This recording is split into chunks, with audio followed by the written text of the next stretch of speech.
There's absolutely no reason for you to stay single in your 30s just because you're trying to reach to the peak of your career. For a lot of Muslim men today, the idea of success in life has been narrowed down to financial freedom, financial independence, or exceptional career status. This mindset gets prioritized so much that it would even come before marriage.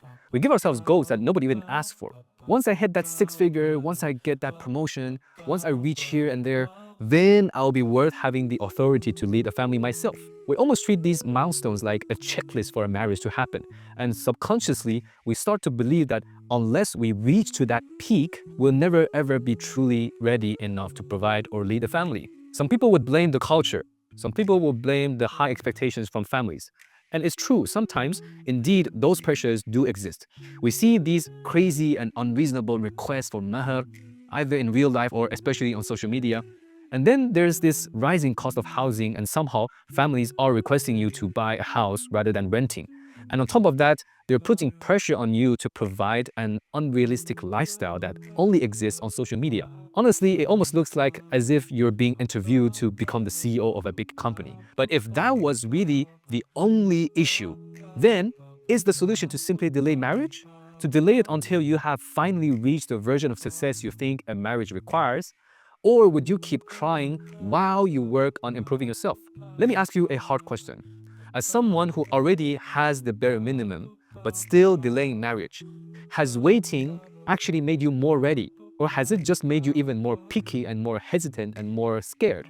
Do you actually feel that you're getting closer to your target, that marriage seems to become more achievable than before, or is it the other way around? Because most people don't realize this. The deeper you go into your career, the higher status you achieve, the more marriage starts to feel like a disruption instead of a support system. You work so hard on yourself that you start building strict routines, you become disciplined, you gain financial comfort, and if you were to get married in that circumstance, it just feels like a huge risk to take, or even a threat to the stability of your life, rather than a boost. We notice this from many brothers who are career-oriented. The more successful they get in terms of career and finance, the more protective they become, protective over their time, their space, or their independence. They have their daily gym routine, their quiet apartment, their freedom to travel at any time they want without the need to ask for permission from anyone in the house. Once they've built this perfect solo life, at this point, the idea of getting a wife would feel more like a threat to their efficiency. So if you have reached to this point, what you're concerned is no longer whether you're ready for marriage or not, but whether you would lose control over that life stability that you have spent so much effort to build. This is exactly something that many people don't want to acknowledge. This is the fear of losing control and the fear of responsibility. If you let someone into your circle, you have to compromise on the vision that you had. You would have to start taking responsibility that you never had to deal with before. You have to take care of their emotion, their security, their happiness to exchange for what? For something that you don't think that it's worth for. And therefore, it seems like a waste of time. And when we look at the past, we would notice that yes, people in the past, and especially during the time of the Prophet ﷺ, used to marry way younger than we do nowadays, largely because of how different our expectations in marriage and the social construct have changed. But one thing does not change. Marriage does not prevent success, and it doesn't become a cause for a person to lose their wealth. And when you really think about it, the idea of marriage in Islam is never depicted like a reward for an achievement that you have accomplished. It's not something that Allah would say, well done for the things that you have done so far. Now here's your reward. This is not what marriage was meant to be, but rather it's supposed to be the fuel that helps us run and accomplish further in life. And what we're doing today is flipping the script.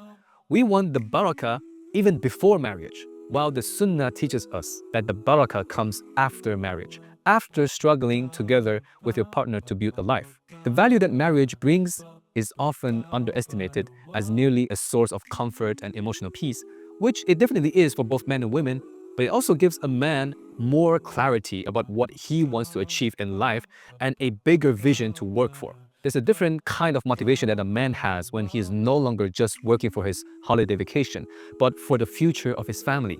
Because marriage adds an extra layer of accountability. It forces you to think about a longer future, to think about what you want to leave as a legacy for the world.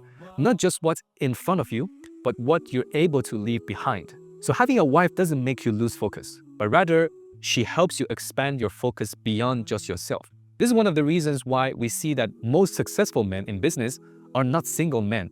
Most of them are married. Not because they chose to marry only when they have reached their peak in career, but long before that. Now try to imagine this, and you probably know people like this in your life too. A single man can work for 18 hours a day. He gets burnt out, he orders food from outside, and he sleeps on the sofa. And he's okay with it. But a married man has structure. He has a reason to come home on time. He has a reason to stay healthy and fit and alert. As much as you might think that marriage could disrupt your strict life routines, even our Prophet ﷺ was able to maintain a stable, consistent routine despite being the caretaker of multiple families and the leader of a large community. If anyone had a busy schedule, it was the Prophet ﷺ. He was a head of state. He was a military commander. He was a teacher. He was a judge. He was a father. Yet he was the most attentive husband to multiple households. If the leader of the entire ummah had time for his family, we have no excuse. So the real question that every ambitious Muslim man needs to ask is this: what does success really mean to you? Is it career achievement? Is it financial freedom? Or is it building a life that is filled with barakah that gives you sakina in the long term, both in this life and in the hereafter? Are you delaying marriage because you're truly becoming a stronger person? Or are you just becoming more comfortable being alone? If you're an ambitious man in your 30s or above, and you're genuinely looking forward to building a solid foundation for your future family by marrying a righteous woman who believes in your vision, then we are here to help.